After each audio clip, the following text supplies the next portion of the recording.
Money. Yeah, what about it? What does money mean to you? Paper blood. Paper? Yeah, I don't know. It's just, I don't know. It's just, I don't know. I never look at it that way. I've never been really a money type of guy that put a great emphasis on it. You know, I never really, I come very, from a broke background.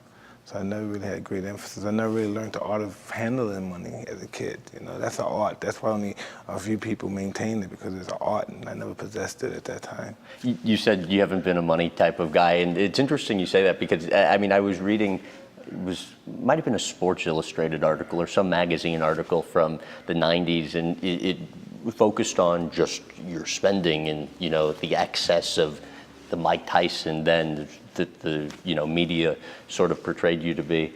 And it said, and I just want to read through some of these figures, during the 33 months after you got out of prison, $4.5 million on automobiles and motorcycles, gave automobiles to 15 women and 2 men, once crashed your Rolls Royce and told cops to keep it, spent $240,000 monthly in just walking around money, nearly $100,000 a month on jewelry and clothing, more than $400,000 on pigeons and cats, $300,000 on lawn care, a house with 38 bathrooms. To what extent did it almost seem, or did you think that just the money would never run out? I don't know. That's just how I live my life. You know, when I was living my life back then, that's just my, wow, that's even hard. When you mention things, wow, that's even hard. I don't even fathom that. I don't even think I'm that kind of guy. I don't even look for ever considering having money like that anymore. I mean, does that seem like a lot to you now, and it didn't then? Or that's just what's my ex-life. That's just how I live my life. That's my addictive personality. You know what I mean? That's a lot of things. That's my ego. That's so many other things. That's stems from pretty much, you know. For me being poor, never having anything. For me being bitter, angry for being in prison. It stems from a lot of things. And that addictive personality, how much do you think that's helped you to achieve great things like you have in boxing, and how much do you think it's hurt? It's a twin sword. Depends on whatever that addictive personality is focused on. I don't know, you know.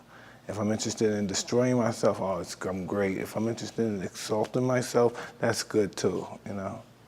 With regards to money, you've gone from being fabulously wealthy to at one point basically losing it all. What has the peaks and valleys of that allowed you to learn about money? I was interested in art and possessing it. I just was a young kid having fun. What do you consider a lot of money to be? I don't know, $1,000. Oh, please. You know, anything, anything. Do these figures sound correct? Made around $400 million during your career? I don't know, it could have been. Yet end up spending more than you made, and at one point were like $50 million in debt? Yeah, that was amazing too. But how does that happen?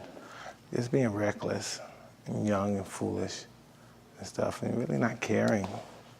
Was it not caring or not having the sort of, you know, we talked yesterday about role models and having the support system. I never had a good support system, right. So what I normally, I can't really blame anybody, even though you gotta have carried the weight of a fool by yourself. Other people contribute, but I blame everything on myself, you know. It's not like I've been sucking. I had a good time too. Sure, but and that's obviously the responsible thing to say, but do you, I mean, ever wonder how things might have been different if you had that support system like the one you're giving your kids now? I don't know, I'm just happy the way I am now, I guess. I'm pretty content. You know, I don't really much dwell on what I was and in the past. How are you doing now? I don't know, I'm alive. I'm able to take care of my house and my kids and all that stuff. I'm pretty happy, you know, but like in that situation in the past when I had these hundreds of millions of dollars, I had so much I couldn't even do so little. There was nothing I can do. Right now I have so little, but I do so much, you know. My objectives are different and agendas are totally different than it was when I was younger, and plus when I was fighting. And interestingly, along those lines, obviously few people in this world ever attain the kind of wealth that you enjoyed. How satisfying was it, though? it's like the drugs. You might as well say you have it all, but it's still that empty hole that you're trying to fulfill. That's an interesting subject. It's just you spend as much as you can to try to get that satisfaction, fulfill that hole. It just is bottomless. And what was that hole that you were trying to fill for you? I don't know what it was. I don't know. Sometimes at the state I'm in now, I say to myself, what was that all about? What was that period all about? What was the late 90s? What was that all about? What was I angry about? What was I depressed about? What was I seeing all these? What was that all about? What was that ear biting? What was all that stuff all about back there? What was wrong with me? Has that hole been fulfilled now, or do you still find yourself trying to look to fill it? I don't know what I want, but I know I don't want what I already had. For more clips from this interview, visit GrahamBensinger.com.